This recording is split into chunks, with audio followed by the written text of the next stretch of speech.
Francisco de Velasco, que también hizo muchas cosas aquí en Puebla, construcciones y todo. En la época de Don Porfirio, una de ellas es lo del Mercado La Victoria, la terminación del Palacio Municipal, y así como que en la época del Porfiriato, estamos en la época del Porfiriato y acá en Puebla, y de México se hizo Bellas Artes y muchos edificios que conocemos actualmente. Bienvenidos a su programa de Conexión en Línea, Unión Campesina. Que hacen que México sea una ciudad francesa, ¿no? Afrancesada. Sí, afrancesada. Afrancesada le llamaban. Entonces dice que Francisco de Velasco ordenó al jefe de policía, coronel Miguel Cabrera, que sigilosamente, subiendo por la casa de Francisco de Velasco, que estaba en la calle de Mesones, que era la calle de atrás. Sí, la calle de atrás, es paralela a la de Santa Clara, con un conjunto de soldados armados, atravesaron las azoteas, invadieron la casa de Cerdán, y Miguel Cabrera, haciendo caso omiso a las instrucciones, dio oportunidad al mayor Modesto Fregoso para que diera aviso a Cerdán, con quien estaba armado. Cabrera, Fregoso y unos cuantos soldados se presentaron a la casa de Cerdán, y al abrirles el zaguán, Cabrera cayó muerto por la primera bala que se disparaba. Y esta bala, de acuerdo a esa biografía que leí, la disparó Carmen Cerdán. Y luego dice Fregoso, en vez de salir a la calle, corrió adentro de la casa. Al final de la lucha se le encontró tirado en el suelo del baño, amordazado. Y con eso termina el relato de la muerte de Aquiles Cerdán. Muchos datos o información de cómo era la familia Cerdán, a la triste. O sea, antes de la revolución, era una familia normal. Era una familia normal. Tenía alguna ocupación, porque creo que el padre de ellos era abogado, ¿no? Sí, pero Aquiles Cerdán, de acuerdo a lo que yo he leído, era carpintero. Era carpintero. Y que después cuando se unió a ese grupo de Luz y Progreso y todo, pues se fue y ellos con la idea de que iban a ganar y no ganaron. ¿Verdad? Ellos con la idea de que iban a ganar. Bueno, aparte se fue por armas. Había armamento. Varios vecinos y gente que los iba a apoyar, ¿no? Sí. Pero cuando ya vieron que estaban siendo atacados, pues obviamente, pues, por mí me aparezco, ¿no? O sea, mucha gente pues ya no acudió, ¿no? Sí. Porque los llamaron, pero se hicieron caso omiso, ¿no? Sí, ya no. Había unos cuantos soldados que eran los que respaldaban, y otros desde la iglesia de San Cristóbal, en las azoteas, en las iglesias, cuando oyeron los tiros y todo, ahí se quisieron defender la casa de los Cerdán. Allá me quedé. Ya se quedó loca. Pero bueno, yo he investigado en diferentes fuentes para tener casos más, datos más precisos acerca de la revolución. De ahí, pues sabemos que continuaron, vino el Chacal, Victoriano Huerta, después más traiciones hubo. Victoriano Huerta fue el que quitó le quitó la vida, bueno, sí, lo quitó de en medio a Francisco I. Madero. La escena trágica es precisamente con Victoriano Huerta. Y posteriormente vamos a ver nosotros, después viene Venustiano Carranza, y en el sur Emiliano Zapata, en el norte Francisco Villa, y la revolución ya se hizo nacional, y digamos la conclusión o los resultados de esta revolución los tenemos en la Constitución de 1917 con el artículo 23 que habla sobre los derechos que tienen los trabajadores, y trae como consecuencia otra ley que es la Ley Federal del Trabajo. Luego el artículo 27 que habla sobre las aguas, tierras del territorio, ¿verdad? Que son de México, Y luego el artículo 123, ¿verdad? El artículo tercero, perdón. El tercero de la educación. Tercero, que es el de la educación, que la educación debe ser laica, gratuita y obligatoria. Bueno, a final de cuentas, pues hubo un resultado positivo, ¿no? O sea, en 1917, ya con esa constitución. ¿Y qué más pasa? O sea, porque bueno, ya fue el episodio del 18 de noviembre aquí en Puebla, empiezan ya a unirse, bueno, inicia el 20 de noviembre y los demás grupos a nivel nacional. ¿Y cómo era la vida en ese entonces? O sea, supongo que debe haber sido muy compleja, ¿no? Porque de acuerdo a referencias de personas que les tocó vivir la revolución, pues era de estar escondiéndose y depende de a la clase social a la cual pertenecieran, porque si eran hijos de hacendados, pues tenían que estar a las vivas, digamos, con cuidado, porque pues muchos de los revolucionarios, a lo mejor el inicio podría tener una ideología o muy pensado, muy razonado, pero ya muchos grupos pues saqueaban, asesinaban, se llevaban a las mujeres.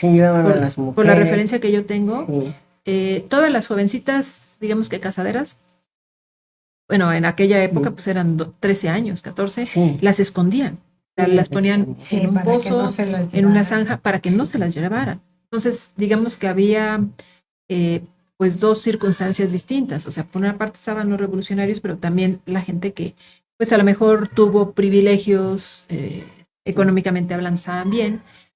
Por ejemplo, algo que me llama la atención es que en Cholula, donde está la pirámide, obviamente en ese entonces todavía no estaba abierta la pirámide, ¿no? Era un cerro. Refieren los pobladores, bueno, nietos ya de los que vivieron en esa zona, que los zapatistas llegaban a esperar el tren, el ferrocarril que pasaba a un costado de la pirámide, que antes pues era nada más un cerro, ahí lo veían.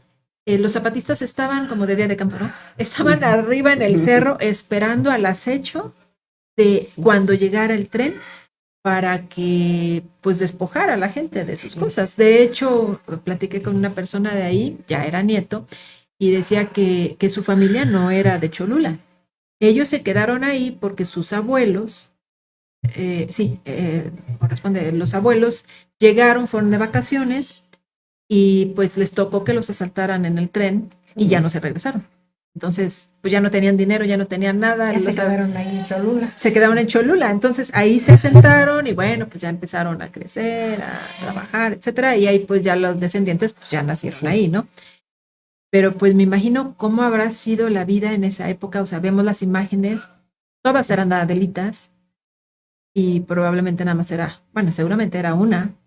Y cómo estaban, o sea, el medio de transporte era el ferrocarril, que de hecho, pues ahorita ya lo andan reactivando, ¿no? Sí, la revolución se hizo con el ferrocarril en las estaciones. Las mujeres se fueron con sus maridos, sus papás o sus esposos, o se fueron solas, se fueron solas que a la bola, porque a mí mi abuelita me contaba eso. ¿También andaba en la bola? No le tocó ir a la bola. No, ellos se quedaron, me decía que cuando llegaron los bandoleros, así les llamaban. Cuando llegaron los bandoleros, dice que abrieron la hacienda, entraron así como, y toda la caballeriza y todo se salió, y empezaron a echar tiros con las carabinas principalmente, y me decía que su hermana, y después las caballerizas sirvieron como de hospital. Ahí estaban los heridos y las mujeres a cuidar a los heridos, a atenderlos. Y otras personas salieron de sus haciendas, porque esta familia era muy numerosa.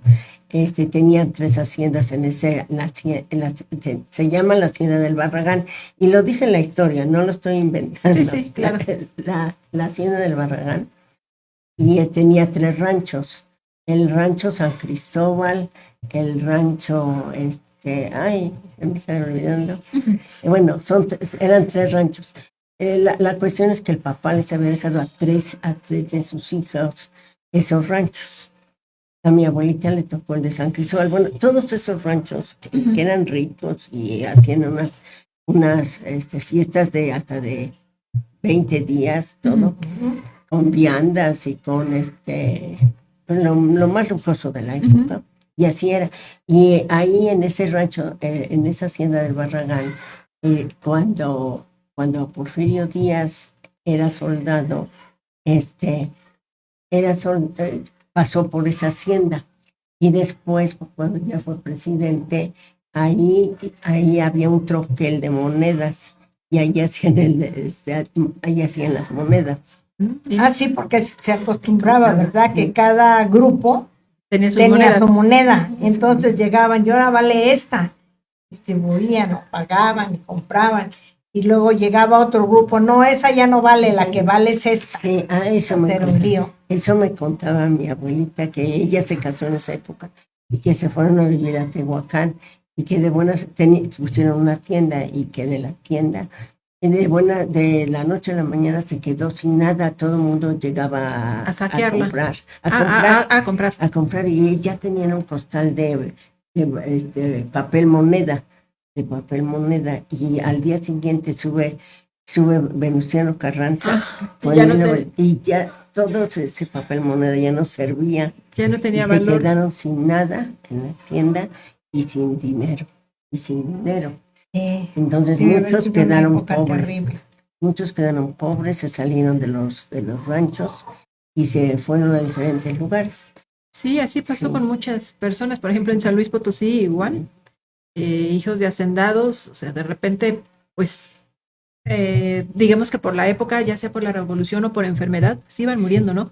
Y los hijos quedaban desprotegidos y en medio de la revolución se empezaban a perder igual las haciendas y de tener mucho dinero a no tener nada, a estar como huérfanos y hacinados ahí cerca de alguien, ¿no? Me imagino que la situación pues habrá sido muy compleja, ¿no? Sí, para ambos lados, ¿no? Sí. O sea, tanto para los que luchaban por esta revolución como para los que habían tenido una situación económica holgada, ¿no? Que habían quedado, estaban, ahorita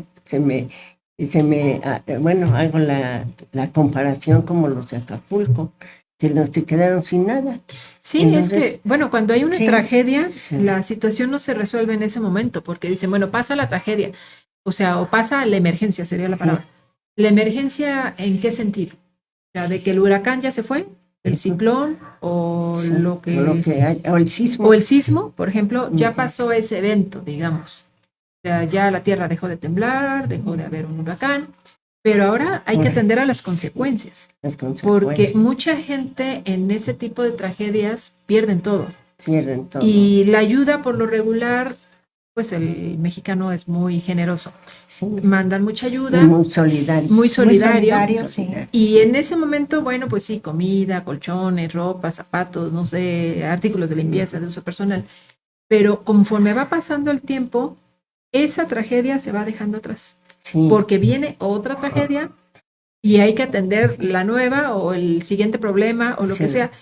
Y pues el tiempo de recuperación a veces son años, 10 años, 5 más, o sea, porque pues al perder todo hay que empezar de cero. Hay que empezar en cero. ¿Sí? Y así sucedió con esas familias, digamos, esas haciendas de esos ranchos que eran riquísimos, se fueron mucha gente se vino a la ciudad de Puebla, otros se fueron a México, otros se fueron a Veracruz, a diferentes lugares, se extendió por toda la República. Bueno, yo me refiero a mi abuelita porque ella me lo contaba así en vivo me lo decía, es que mira, sucedió esto, y luego viene otra, ella me decía, viene otra cuestión, así le llamaba, otra cuestión, cuando el reparto agrario, cuando Lázaro Cárdenas. Esa fue otra historia. Cuando Lázaro Cárdenas, en 1938. Bueno, y otra fue en 1929, cuando cerraron las iglesias con Plutarco Elías Calles, que estaba el presidente. Sí. También fue otra, la guerra cristera. Y así, bueno. Sí, son una evolución que ha tenido nuestro país y que Pues yo digo que sí, los jóvenes deben conocer su historia para no repetir los mismos errores. Lo malo es que la gente, yo he observado, las guerras se hacen, las revoluciones, muchas de las veces se hacen por la envidia de un ser determinado. Por el poder. Por el poder, por la envidia, por la riqueza o por la religión. Ahorita, por ejemplo, quedaron saldados las demandas o lo que se pedía en la revolución, sí. ¿O hay pendientes? O sea... No, pendientes hubo, porque pues ya en 1938, según ya hubo el reparto agrario, los ejidos, todo eso. Se repartieron las tierras, pero bueno, los campesinos no tenían el dinero suficiente como para cultivar. Por ejemplo, yo me refiero a la Mixteca. La Mixteca es una zona muy árida, semiárida, falta de agua. Falta de agua. Los sistemas de bombeo carísimos. Entonces muchas tierras quedaron abandonadas.